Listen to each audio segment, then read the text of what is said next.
Assalamualaikum warahmatullahi wabarakatuh. Selamat siang teman-teman. Kami dari kelompok 3 akan mempresentasikan hasil diskusi kami dengan judul Kompetensi Pembelajaran Matematika pada Sekolah Menengah.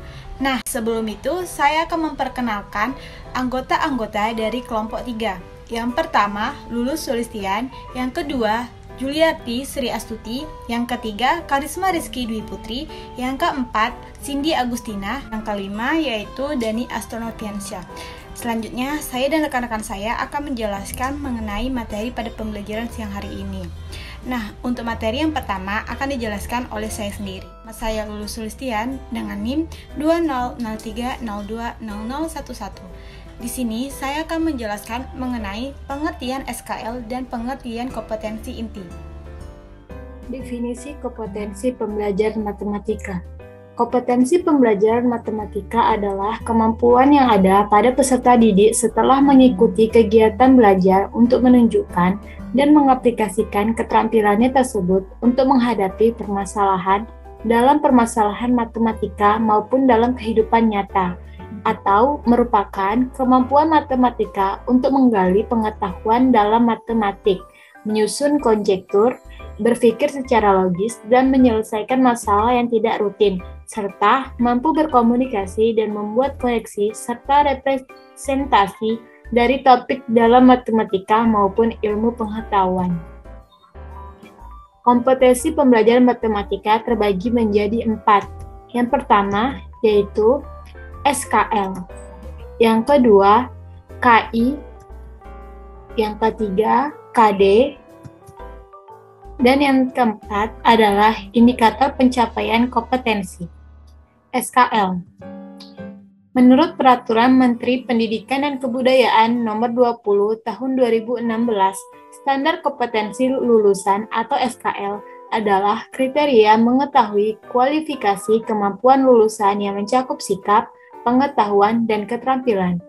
Tujuan SKL, standar kompetensi lulusan pada satuan pendidikan menengah umum bertujuan untuk meningkatkan kecerdasan, pengetahuan, kepribadian, akhlak mulia, serta keterampilan untuk hidup mandiri dan mengikuti pendidikan lebih lanjut. 2. Kompetensi inti.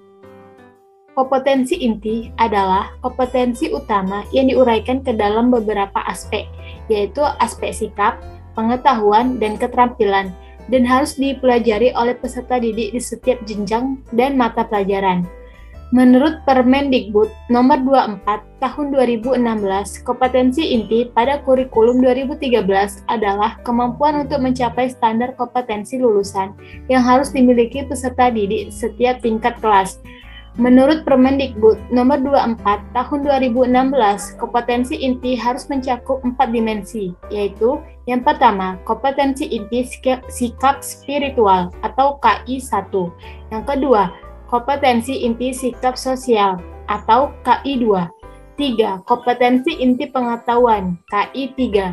Keempat, kompetensi inti keterampilan KI4. Kenalkan, nama saya Juliarti Sri Astuti dengan NIM 2003020061. Baiklah, di sini saya akan menjelaskan tentang pengertian kompetensi dasar, indikator pencapaian kompetensi, dan yang terakhir standar kompetensi lulusan SMP atau MTS. 3. KD, kompetensi dasar. Kompetensi dasar adalah bentuk penguasaan peserta didik terhadap pengetahuan, perilaku, keterampilan, dan sikap setelah mendapatkan materi pembelajaran pada jenjang pendidikan tertentu. Kompetensi ini dikembangkan berdasarkan karakteristik peserta didik dan harus mengacu pada kompetensi inti yang telah dirumuskan. 4. Indikator pencapaian kompetensi. Menurut standar proses pada Peraturan Menteri Pendidikan Nasional Permendiknas Nomor 41 Tahun 2007, indikator pencapaian kompetensi adalah perilaku yang dapat diukur dan diobservasi untuk menunjukkan ketercapaian kompetensi dasar tertentu yang menjadi acuan penilaian mata pelajaran. Indikator pencapaian kompetensi dirumuskan dengan menggunakan kata kerja operasional yang dapat diukur, yang mencakup pengetahuan, sikap, dan keterampilan. Ini berarti indikator pencapaian kompetensi merupakan rumusan kemampuan yang harus dilakukan atau ditampilkan oleh siswa untuk menunjukkan ketercapaian kompetensi dasar. Kompetensi pembelajaran matematika SMP atau MTS kelas 7. Standar kompetensi lulusan atau SKL SMP MTS. Sikap. Memiliki perilaku yang mencerminkan sikap orang beriman, berakhlak mulia, berilmu, percaya diri, dan bertanggung jawab dalam berinteraksi secara efektif dengan lingkungan sosial dan alam dalam jangkauan pergaulan.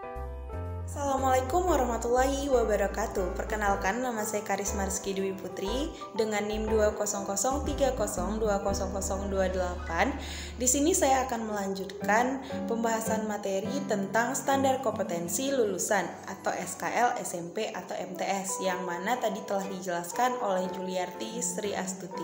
Langsung saja kita masuk pada materinya, yaitu pengetahuan. Memiliki pengetahuan faktual, konseptual, dan prosedural dalam ilmu pengetahuan teknologi, seni, dan budaya dengan wawasan kemanusiaan, kebangsaan, kenegaraan, dan peradaban terkait fenomena dan kejadian yang tampak mata. Kemudian ada keterampilan. Memiliki kemampuan pikir dan tindak yang efektif dan kreatif dalam ranah abstrak dan konkret sesuai dengan yang dipelajari di sekolah dan sumber lain sejenis. Kompetensi inti SMP atau MTS. Nah, ada beberapa hal yang harus kita ketahui. Seperti yang saya jelaskan sebelumnya, itu ada yang pertama memahami pengetahuan, yaitu faktual, konseptual, dan prosedural. Berdasarkan rasa ingin tahunya tentang ilmu pengetahuan, teknologi, seni, budaya, terkait fenomena dan kejadian yang tampak mata. Kemudian ada mencoba mengolah dan menyaji dalam ranah konkret atau menggunakan, mengurai, merangkai, memodifikasi, serta membuat.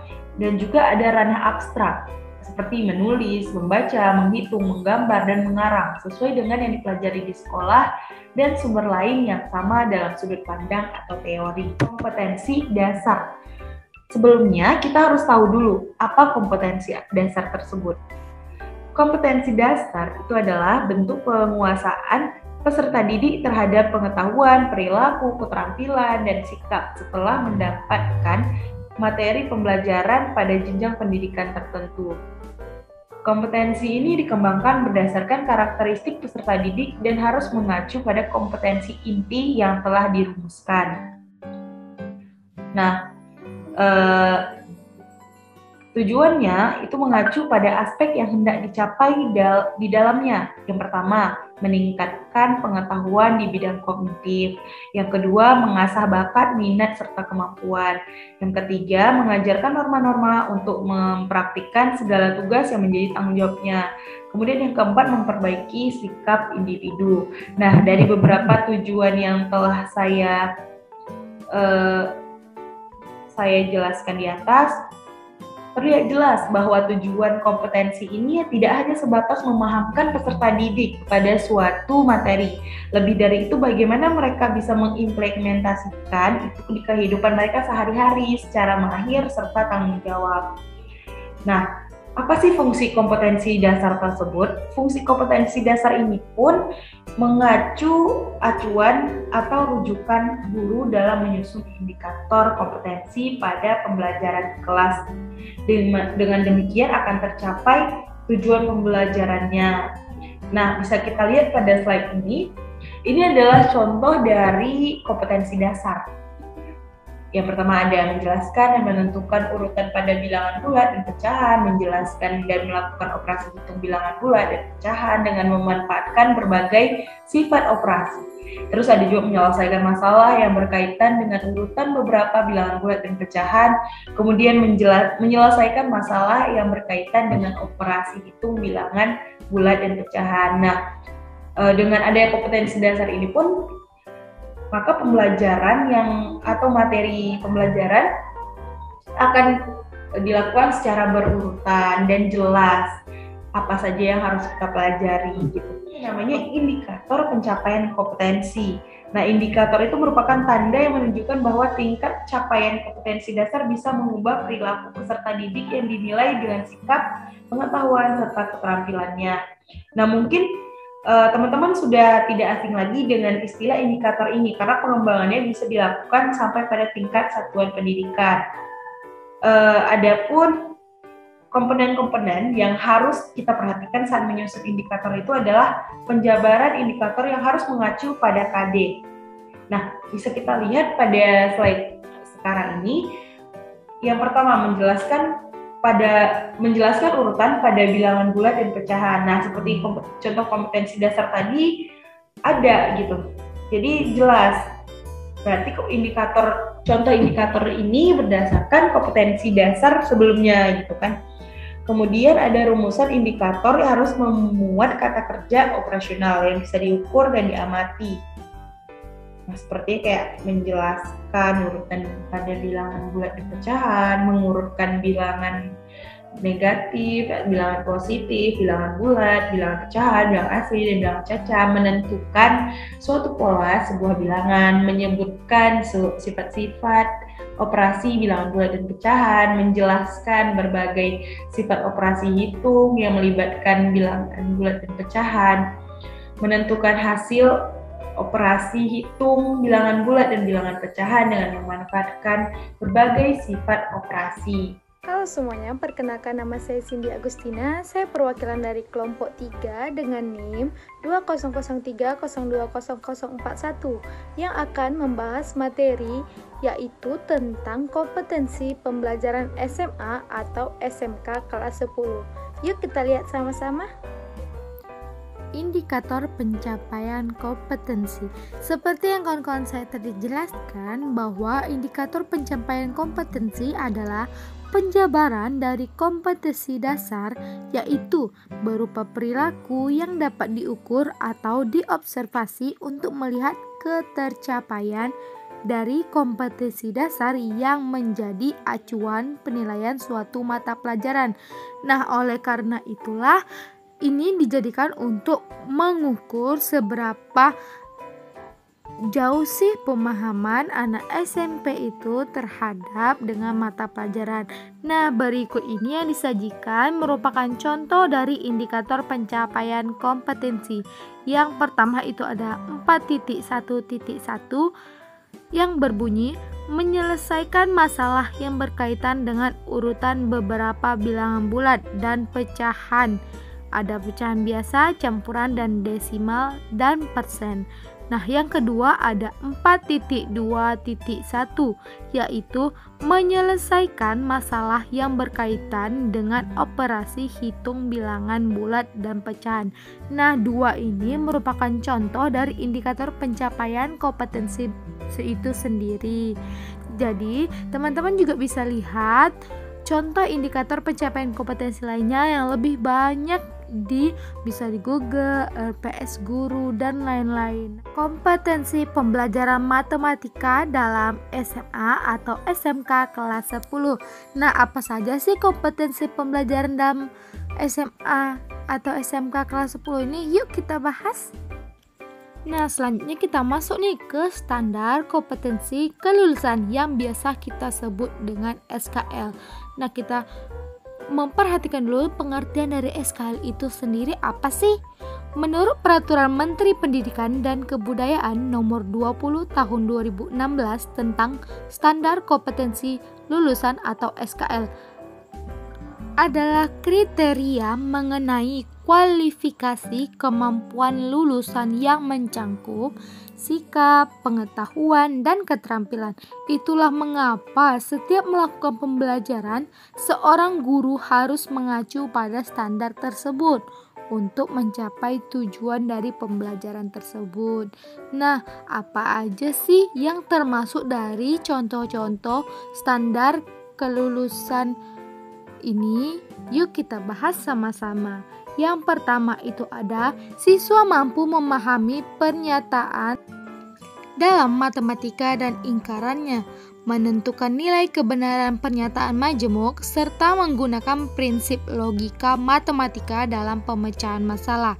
Nah, yang kedua itu ada contoh tentang siswa mampu memahami konsep yang berkaitan dengan aturan pangkat, akar, dan logaritma, fungsi aljabar sederhana, persamaan dan pertidaksamaan kuadrat, persamaan lingkaran, dan persamaan garis singgungnya, suku banyak, sistem persamaan linear, program linear, matriks, vektor, transformasi geometri, barisan, dan deret, serta menggunakannya dalam pemecahan masalah. Yang ketiga, siswa mampu memahami sifat dan aturan geometri dalam menentukan kedudukan titik, garis dan bidang, jarak, dan sudut. Yang keempat itu ada siswa mampu memahami perbandingan, fungsi, persamaan, dan identitas trigonometri, melakukan manipulasi aljabar untuk menyusun bukti serta menggunakannya dalam pemecahan masalah. Dan yang kelima itu ada siswa mampu memahami limit, turunan, dan integral dari fungsi aljabar dan fungsi trigonometri, serta menerapkannya dalam pemecahan masalah. Dan yang terakhir itu ada siswa mampu mengolah, menyajikan, menafsirkan data, dan menggunakan kaidah pencacahan dan nilai peluang kejadian dalam pemecahan masalah. Assalamualaikum warahmatullahi wabarakatuh. Perkenalkan, nama saya Dani Asri Noviansyah dengan NIM 20030200020. Nah, di video kali ini saya akan membahas tentang kompetensi inti, kompetensi dasar, serta juga indikator pencapaian kompetensi. Baiklah, langsung saja kita masuk ke materinya, yaitu yang materi pertama tentang kompetensi inti. Nah, di dalam PP nomor 32 tahun 2013, KI atau kompetensi itu ialah merupakan tingkat kemampuan untuk mencapai SKL yang harus dimiliki oleh peserta didik pada setiap kelas yang merupakan landasan dari pengembangannya KD. Nah, contoh dari kompetensi ini yaitu memahami, menerapkan, dan menganalisis pengetahuan faktual, konseptual, prosedural berdasarkan rasa ingin tahunya tentang ilmu pengetahuan, teknologi, seni, budaya, dan humaniora dengan wawasan kemanusiaan, kebangsaan, kenegaraan, dan peradaban terkait penyebab fenomena dan kejadian, serta juga menerapkan pengetahuan prosedural pada bidang kajian yang spesifik sesuai dengan bakat dan minatnya untuk memecahkan masalah. Terus yang keempat ini, mengolah, menalar, dan menyaji dalam ranah kontrak dan ranah abstrak terkait dengan pengembangan dari yang dipelajarinya di sekolah secara mandiri maupun dengan menggunakan metode sesuai kaidah ilmuwan. Nah, sebenarnya kompetensi ini itu ya terdiri dari 4. Yang pertama itu ya tentang keagamaan, dan kedua itu tentang sikap. Kompetensi dasar. Nah, kompetensi dasar itu merupakan kemampuan dan materi pembelajaran minimal yang harus dicapai oleh peserta didik untuk suatu mapel atau mata pelajaran pada masing-masing satuan pendidikan yang mencakup pada KI. Nah, kemampuan itu meliputi sikap, pengetahuan, maupun keterampilan yang harus dikuasai peserta didik pada mata pelajaran tertentu sebagai rujukan penguasaan IPK atau indikator pencapaian kompetensi. Nah, contoh kompetensi dasar itu nih 3.1, 3.2 ini yang berisi itu pengetahuan. Nah, sedangkan 4.1 dan 4.2 itu berisi seperti keterampilan atau kita seperti memberikan penyelesaian soal-soal atau apa gitu. Indikator itu yang mana dirumuskan oleh para guru dengan sebuah kata kerja operasional. Nah, yang mana kata operasional itu supaya yang dapat diamati dan diukur oleh para guru. Nah, nih indikator pencapaian kompetensi, contohnya tuh ini 3.1, 3.112, 3.13, 3.1.4. Ini indikator yang 3.1 sampai 3.14 ini berasal dari kompetensi dasar yang 3.1. Nah, berarti kompetensi indikator ini yaitu seperti kita mengembangkan dari sebuah KD. Nah, begitu juga dengan yang 3.21 sampai 3.23. Itu hasil dari pengembangan dari KD 3.2. Nah, yang mana 3 ini tadi dari pengetahuan, tentang pengetahuan. Sedangkan indikator pencapaian kompetensi yang 4.11 sampai 4.14 ini berisi, kita ambil dari kompetensi dasar yang 4.1. Nih, begitu juga dengan 4.21 sampai 4.2.3. Nah, ini 4 indikator pencapaian yang 4 ini nih berasal dari ini kompetensi dasar yang 4.1 dan 4.2, yang mana ini berisi tentang keterampilan. Nah, nih contohnya tentang nih 4.11 yang berisi contohnya memverifikasi kesimpulan data dan informasi tentang penerapannya dalam penyelesaian persamaan dengan 1 dan 2 harga mutlak. Nah, berarti ini kita menyuruh peserta didik untuk menarik sebuah kesimpulan dari data dan informasi yang telah mereka dapatkan. Sekian hasil presentasi dari kelompok 3. Kami mohon maaf apabila ada kesalahan kata yang disengaja maupun tidak disengaja. Semoga apa yang kami sampaikan dapat menambah ilmu dan wawasan teman-teman sebagai calon guru. Nah, sekian. Wassalamualaikum warahmatullahi wabarakatuh. Selamat siang.